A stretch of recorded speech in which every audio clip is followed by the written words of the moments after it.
And I think I really like these shoes. Is this your first pair? Yeah. To never have sunlight on your... What do you... I like show tunes. I like everything. I like... You sing show tunes? Yeah. That bright, infectious smile you're seeing, that's Maia Campbell. You might remember her as the beautiful and talented Tiffany on In the House. But make no mistake, her journey since then has been anything but glamorous. This is my real hair, and ain't got real You ain't got no real hair. Show 'em your real. Yeah. Got heart big. Yeah, you ain't got big hair for a real nigga. While many 90s stars went on to build successful careers in Hollywood, Maia's story took a devastating turn, often making headlines for all the wrong reasons. I don't need help. I just need a benefit concert for mental health.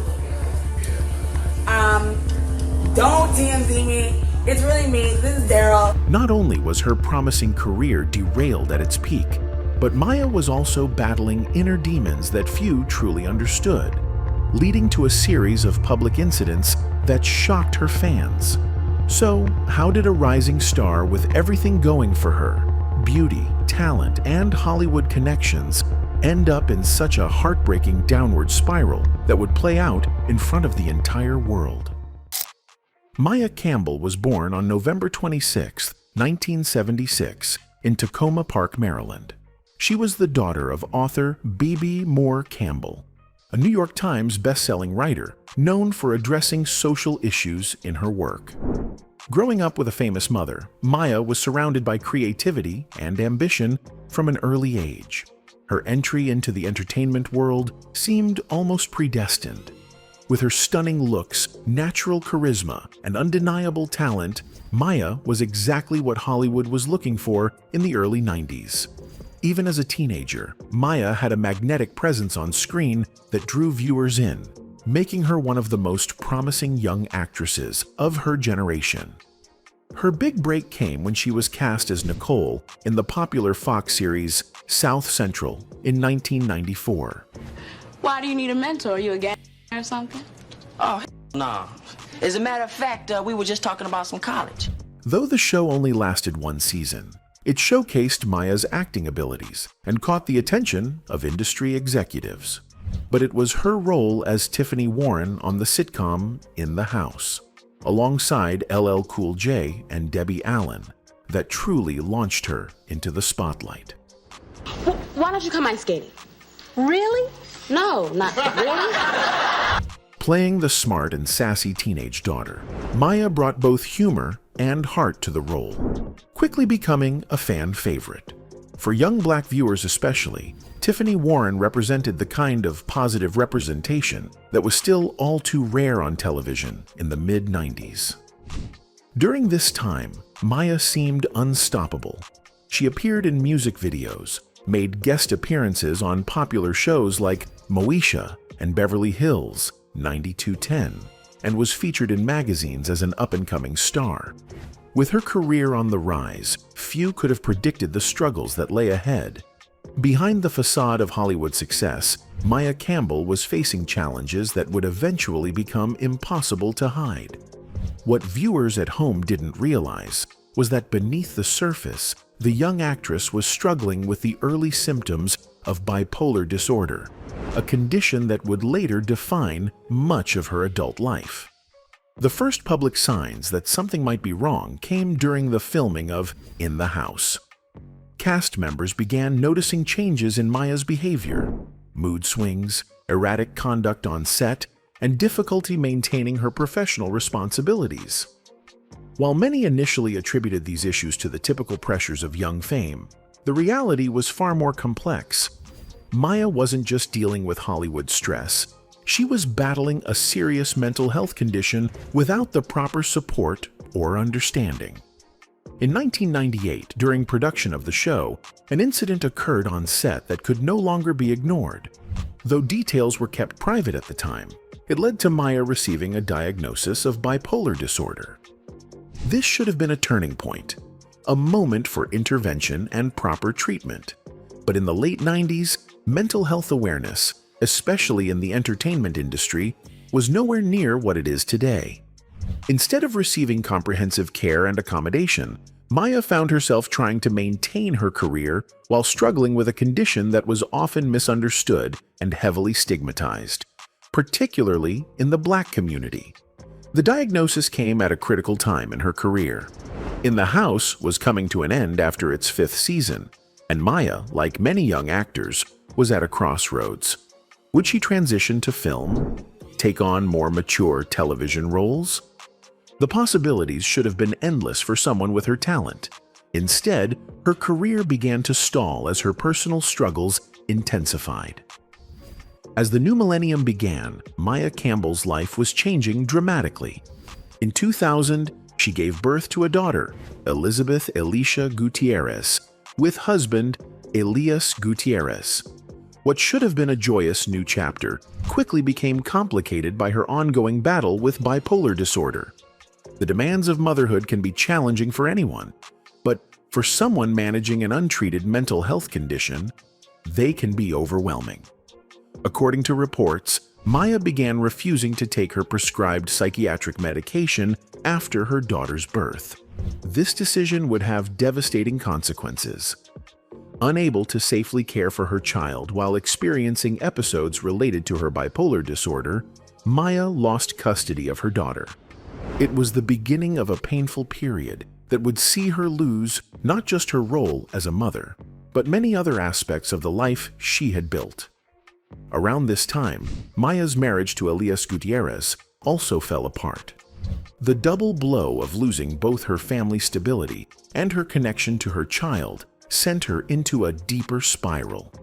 With her personal life in turmoil, Maia's professional opportunities also began to dry up. The promising career that had seemed so certain in the mid-90s was now in jeopardy. Casting directors became hesitant to work with an actress who had developed a reputation for unpredictable behavior, regardless of the underlying mental health factors. By the mid-2000s, Maia Campbell had largely disappeared from Hollywood. Her acting credits became sparse, with her last major role appearing in 2007's Sorority Sister Slaughter. Back in the 50s, some lonely sorority sister killer. But while she may have vanished from television screens, she was about to reappear in a much more troubling context. In 2009, something happened that would forever change how the public viewed Maia Campbell. A video surfaced on YouTube showing the former star in a deeply troubling state, disheveled, incoherent, and exhibiting behavior consistent with someone in the midst of both a mental health crisis and substance abuse. The footage was shocking to fans who remembered the polished young actress from In the House. In the video, Maia appeared nearly unrecognizable, rambling and displaying the kind of behavior that medical professionals would recognize as consistent with untreated bipolar disorder, complicated by drug use. What made this situation even more heartbreaking was that someone chose to film Maia during this vulnerable moment, rather than getting her help. The video quickly went viral, turning her personal suffering into public entertainment. Comment sections filled with cruel jokes and speculation, with few showing concern for the obvious health crisis unfolding before their eyes. This was the beginning of Maia Campbell's unwilling transformation from respected actress to cautionary tale. In the years that followed, more videos would surface, each one documenting her continued struggles with mental illness and substance abuse. By 2010, Maia's difficulties had escalated to include legal troubles. She was arrested multiple times in Los Angeles, including incidents in June and July that led to her being held without visitors and with bail set at $40,100. These weren't just minor infractions. They were the actions of someone in desperate need of intervention and proper treatment. During this period, reports emerged suggesting that Maia had developed an addiction to crystal methamphetamine, a particularly destructive substance that can worsen the symptoms of bipolar disorder and create a vicious cycle of deteriorating mental health.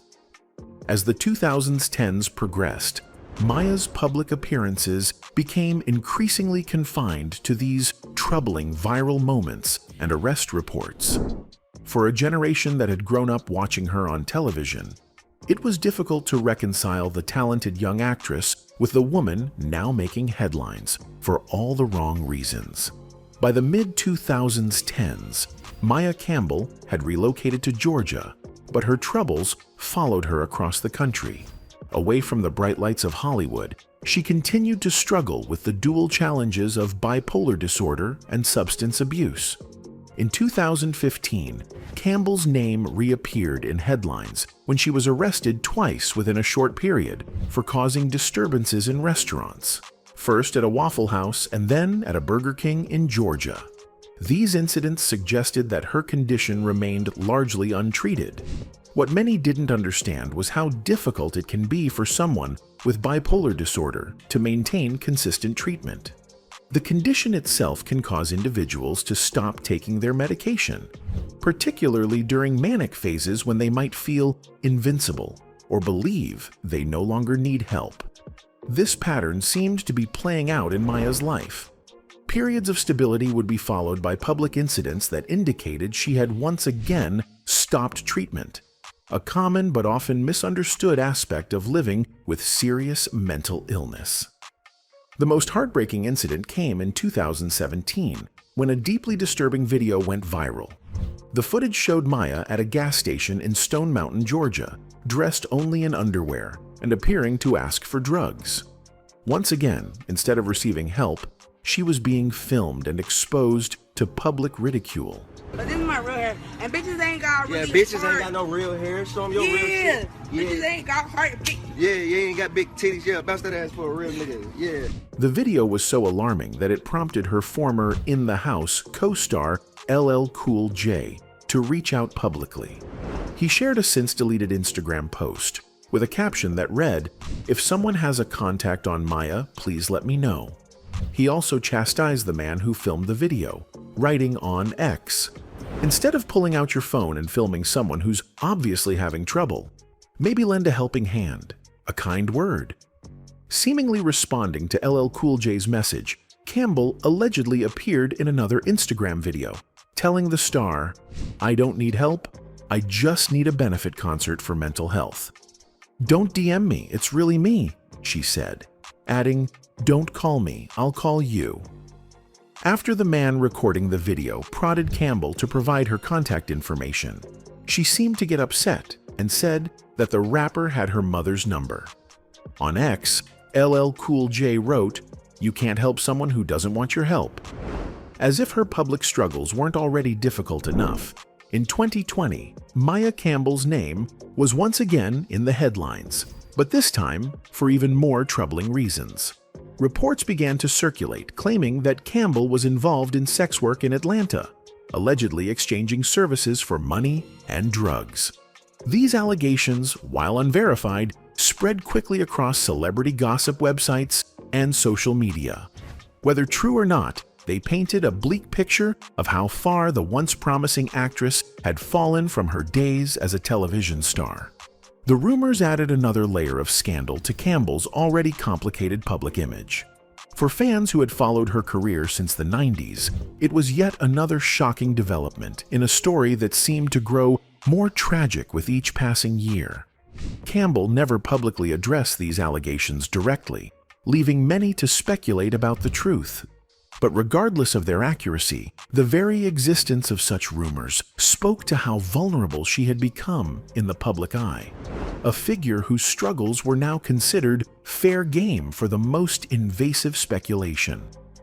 Throughout this period, more videos continued to surface, showing Campbell in various states of distress.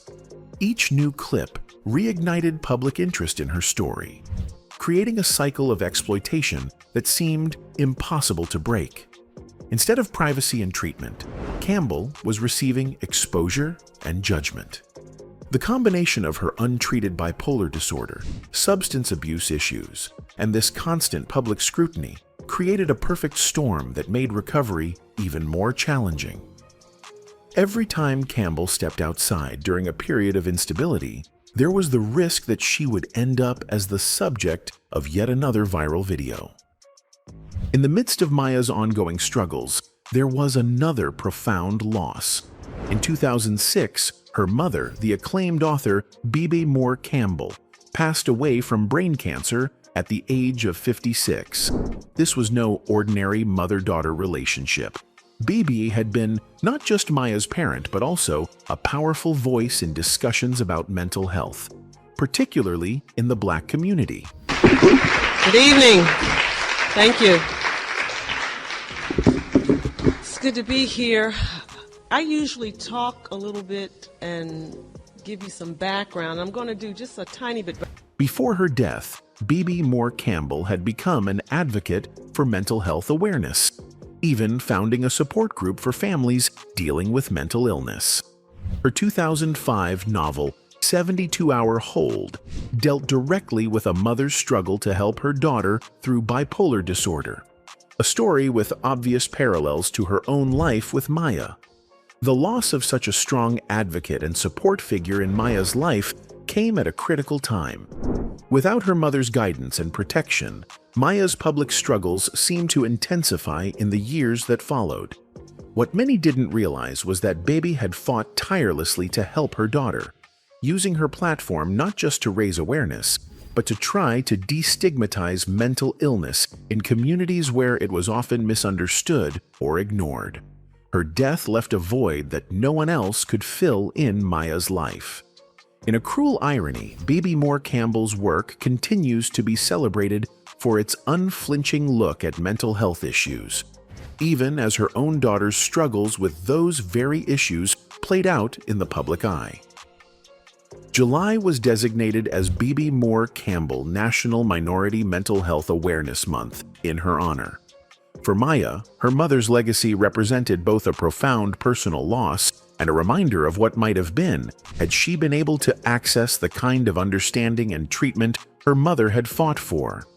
Despite the bleak narrative that often surrounded her in the media, Maia Campbell's story also included moments of hope and attempts at recovery. These efforts showed that beneath the troubling headlines was a woman still fighting to reclaim her life. In 2012, Maia appeared on the reality show Iyanla Fix My Life with life coach Iyanla Van Zandt. The episode gave viewers a different perspective on Maia's struggles as she openly discussed her battles with bipolar disorder and addiction. For perhaps the first time, many fans were able to see Maia's situation through the lens of mental health rather than just as celebrity gossip. She appeared more lucid and self-aware, acknowledging her condition and expressing a desire to get better, not just for herself, but for her daughter. Medication. I have bipolar disorder, and it's a piece of my life I want to work with, that it doesn't consume me, that it doesn't take over my whole life.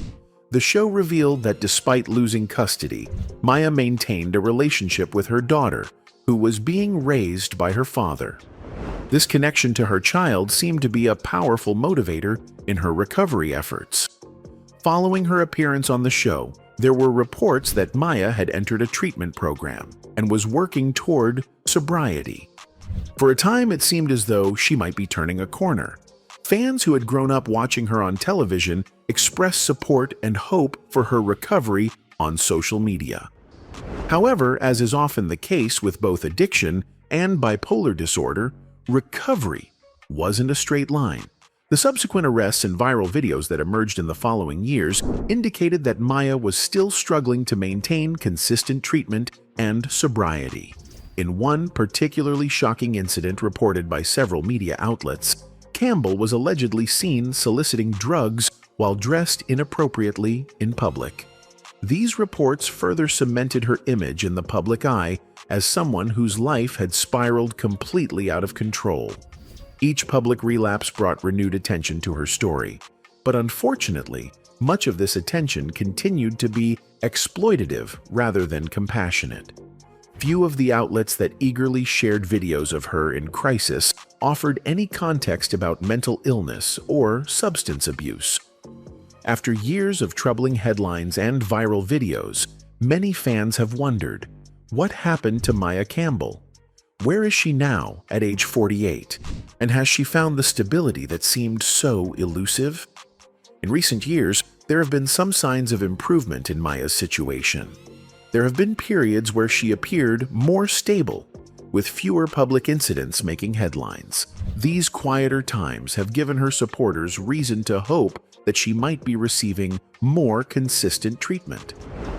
In April 2025, Maia made headlines again, but for a more positive reason. She posted a video on Instagram expressing her desire to work with filmmaker Tyler Perry to adapt her mother's book, 72-Hour Hold, into a film or series. The video quickly went viral, with many fans expressing support for the project. In the video, Maia appeared more composed than in her previous viral appearances. She spoke about wanting to honor her mother's legacy and raise awareness about mental health issues, particularly during July, Mental Health Awareness Month, named after her mother. It was a monumental book for me. It was a New York Times bestseller, and July is Mental Health Awareness Month. So I'm still on that campaign. Keep me up in prayer. Thank you for praying for me, and I'm going to do my best to make you guys happy, she said in the video. Hey everybody. Thanks for checking in and wondering if I'm okay. I'm doing great. I just wanted you to know that everybody keeps asking me what do I want to do with my career. And honestly, I could say that I really want to get in touch with Tyler Perry and have him produce my mother's book, 72-Hour Hold. This project, if realized, could represent a full-circle moment for Maia, a chance to use her own experiences with mental illness to bring her mother's important work to a wider audience. It suggests that despite all she's been through, she hasn't given up on finding purpose in her story. However, the road ahead remains uncertain. At 48, Maia Campbell has spent nearly half her life dealing with a serious mental illness in the public eye. The entertainment industry is not always forgiving when it comes to offering second chances, especially to someone with such a well-documented history of controversies. Whether she can successfully make a comeback remains to be seen. But one thing is certain, few former child stars have had their personal struggles documented so publicly and so painfully as Maia Campbell. From promising actress to tabloid headline, her journey serves as a stark reminder of how quickly fame can turn to infamy, and how personal struggles can become public spectacle in the age of social media. The story of Maia Campbell is still being written. At 48, she stands at a crossroads, still young enough to reinvent herself, but carrying the weight of decades of public controversies. Time will tell if her recent efforts to reconnect with her mother's legacy and return to the entertainment industry will lead to the redemption she seems to be seeking, or if her troubled past will continue to define her future. Whatever happens next, the Maia Campbell of today bears little resemblance to the bright-eyed young actress who once charmed television audiences across America. Her transformation, from rising star to troubled tabloid fixture, remains one of Hollywood's most shocking and sobering cautionary tales. Anyway, that's it for the video, folks. Bye.